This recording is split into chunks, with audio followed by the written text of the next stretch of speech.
Hi! Hello అందరికీ. Good morning friends. ఈరోజు నేను గుడిలో ప్రసాదం లాంటి చింతపండు పులిహోర చేస్తున్నాను.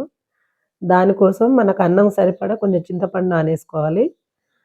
ఒక అరగంట అలా నానేసుకుంటే నానిపోతుంది. దాన్ని రసాన్ని తీసుకొని ఇలా పొయ్యి మీద పెట్టుకొని దాంట్లో ఉప్పు, పసుపేసి మరిగించుకోవాలి.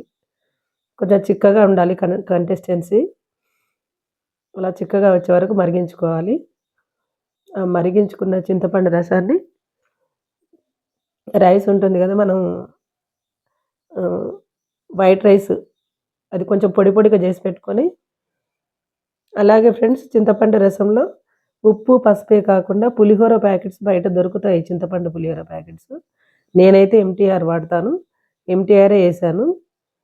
ఫ్లేవరు కొంచెం టేస్ట్ బావుంటుంది. ఒకసారి ఏసి చూడండి.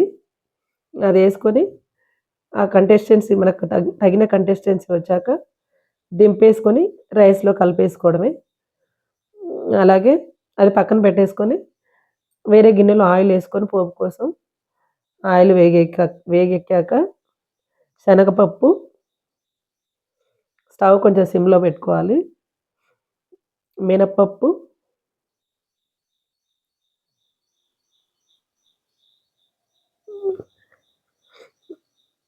చెప్పాను గదా! స్టవ్ కొంచెం సిమ్‌లో పెట్టుకోవాలని, లేకుంటే మాడిపోతాయి. కొంచెం బ్రౌనిష్ కలర్ వచ్చే వరకే ఫ్రై జేసుకోవాలి ఇవన్నీ.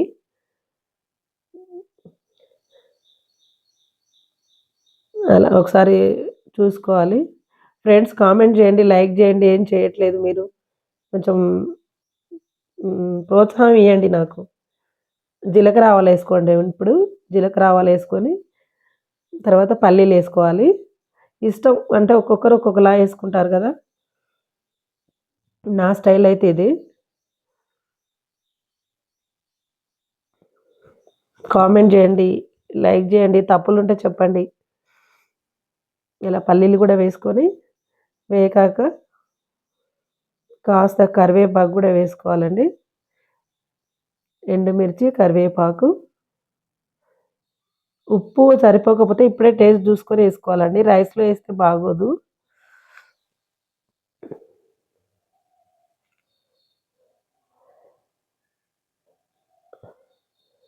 హుహు.